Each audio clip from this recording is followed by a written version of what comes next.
Welcome back to Sport on 7. I'm Tom Bushell. Loads of action for you this week, and there is only one man who can sum it all up really for us, Chris McHardy. Well, it's a wonder why we don't do the whole show from here this week outside, because the weather in Dubai is absolutely phenomenal at the moment. And sporting-wise, we have another couple of brilliant weeks of action coming up. The tennis, of course, the Dubai Duty-Free Tennis Championships is well underway. We start off with the WTA event, the ladies, and it really is a strong field. Serena Williams back at number 1, and we'll be hoping to repeat what her sister did, Venus Williams, twice in Dubai and win the tournament. Indeed, Tom, Serena Williams, as you rightly point out, back to world number 1. It's been 2.5 years since she occupied that spot. She did it in Doha. She's now coming to Dubai, making her debut in the competition in Dubai this year, and she's looking forward to it. She mentioned over the last couple of days that she wants to kick on now that she's got that world number 1 spot, and she arrives here 17 of the top 20 in the WTA here. It couldn't get much tougher than that. Agnieszka Radwanska, the defending champion, but all eyes will rightfully be on Serena Williams. And of course, let's mention Laura Robson as well, being given a wild card. The great British tennis player, still a teenager, young girl, played with Andy Murray at the Olympics in London, but her career is going from strength to strength for the British fans. They'll love to see her out here. They will indeed, and of course she had that wonderful victory in the Australian Open, beating Petra Kvitova, the former Wimbledon champion. So a great win for her. That just continues her ascent really up the world rankings. She's still only 19 years of age, and with a lot of British tennis fans in the region, I'm sure they will really love to see her at the Aviation Club. And as I say, it's just another big name with obviously Victoria Azarenka also here. You have Caroline Wozniacki. So really, it's a feast of tennis action for women's tennis fans. And when the females finish their week, well, it's of course over to the men, who take up the second week of the Dubai Duty-Free Tennis Championships. And of course, world number 1 Novak Djokovic is back, but Roger Federer is back to hopefully retain his title here in Dubai. He's won it 5 times. Not in the best of form coming into Dubai, though, is he? No, he's not, Tom. A shock quarter-final exit at the Rotterdam Open just the previous night. A defeat to Julien Benneteau, the 31-year-old Frenchman, and really a big shock at that. He wasn't at his fluent best, Roger Federer. Of course, coming off the back of that extended break since the Australian Open. He has spent time at his second home here in Dubai since then, but it was a disappointing defeat. He will now travel back here for the second week, as you will, of the Dubai Duty-Free Tennis Championships, and he'll be hoping to get that 6th title, but not on the back of good form. And of course, with Novak Djokovic setting out his stall to go on and win the Grand Slam this calendar year, and in fine form as well, you'd have to say Novak is the favourite for that second week.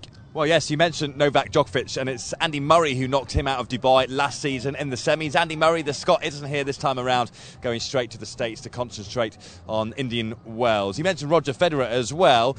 He lives here in Dubai, and actually just in that apartment now, and I think he's waving to you, Chris, because he heard you slagging him off there, so just give Roger a bit of a wave there. He's just preparing nicely, of course, after coming out of the tournament in Rotterdam. They're not just the biggest stars in Dubai. We've had some of the biggest Premier League clubs here over the last week doing a bit of training in the sunshine, and it really has been, well, they've all been here, haven't they? They are indeed, Tom. 6 of the 20 Premier League clubs. We've had Swansea, Sunderland, Queen's Park Rangers, we've had Norwich, Reading, and of course West Ham, all basing themselves over the last few days in Dubai, taking advantage of this warm weather and great sunshine here, getting away as well from that cold snap in the UK. And really, as journalists, we've been filling our boots this week. They've been opening the doors for us, going up to the training grounds there, and we spoke with Michael Laudrup here, who was pledging his future to Swansea. Of course, Sam Allardyce as well, speaking about his future at West Ham. And I guess the best soundbite, if you will, of the past few days is Sam Allardyce backing Jose Mourinho to be back at Chelsea in the summer. You heard it here first as well, so that's all great, and it's great that these clubs continue to come here. Of course,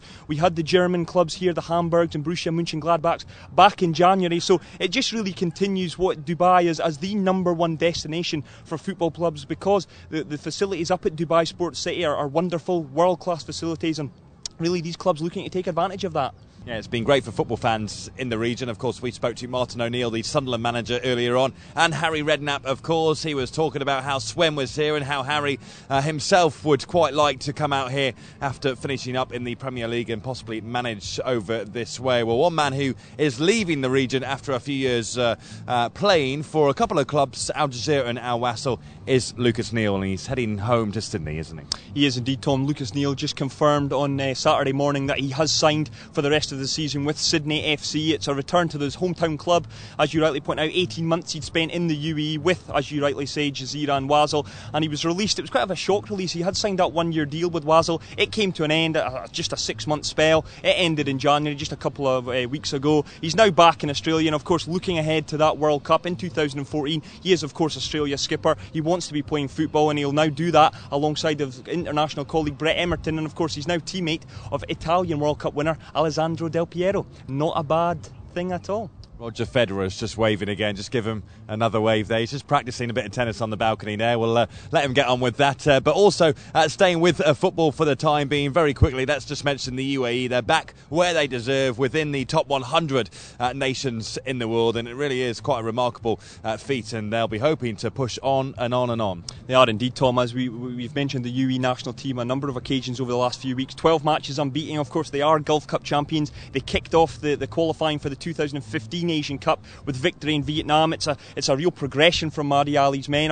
as you rightly point out, breaking into that 100. They were 103rd last month, now up to 99, and still some way to go, of course, to reach that 42nd spot back in 1998. That's their biggest, that's the career high that they've had, but it's, as you say, onwards and upwards. A young, talented squad, and it can only get better for this young team. Roger's just wondering if you want a cup of tea.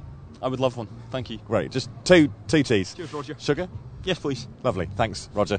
Right, of course, the UAE doing ever so well, getting to inside the top 100 of the FIFA rankings. And hey, if Switzerland can get to world number 3, so can the UAE. As I say, Tom, they've got a young, progressive side. There really is. The sky is the limit. Of course, they're looking towards 2015, the Asian Cup. If they go there and win that, there is the potential that, okay, maybe not 3 in the world, but I certainly believe that the top 20 is a realistic target for them.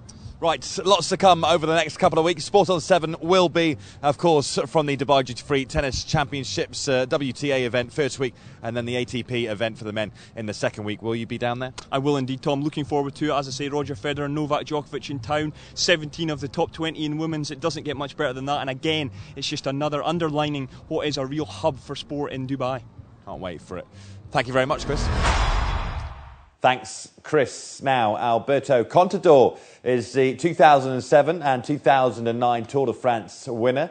The Spanish cyclist has been in Dubai this week after his Tour of Oman test. He came second behind Great Britain's Chris Froome. I spoke with Alberto about cycling in this region and his thoughts ahead of the Tour of Dubai in 2014. Well, Alberto, welcome to Dubai, and of course you've come off the back of a strong performance in Oman. How do you assess your form at the moment? I think I'm in a very good condition. No, I think that is perfect for February. Tour of Oman, of course, when I'm in the race, I like a fight for the victory, but I know that maybe my condition in this moment is not very big, and maybe other rider can be more strong of me. For example, Chris Froome that he won was more strong of me in the mountain stage, and I'm very happy with the moment. Looking ahead to a Dubai Tour in 2014, do you think this region gets the best out of you when it comes to cycling? Yeah, why not? I think that the race have one team time trial, one individual time trial, one flat stage, and one mountain stage. I think that with this stage is good for my conditions. And there's so many events now in Dubai when it comes to cycling. Can you really see the passion? I know you were with the kids this morning as well. Can you see a real excitement and passion for the sport in this region? Yes, of course. It's not in 24 hours.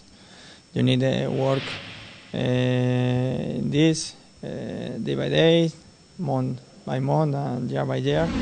But I think that the direction is perfect now with the race, the next year, with the new roads for training. I think that is perfect.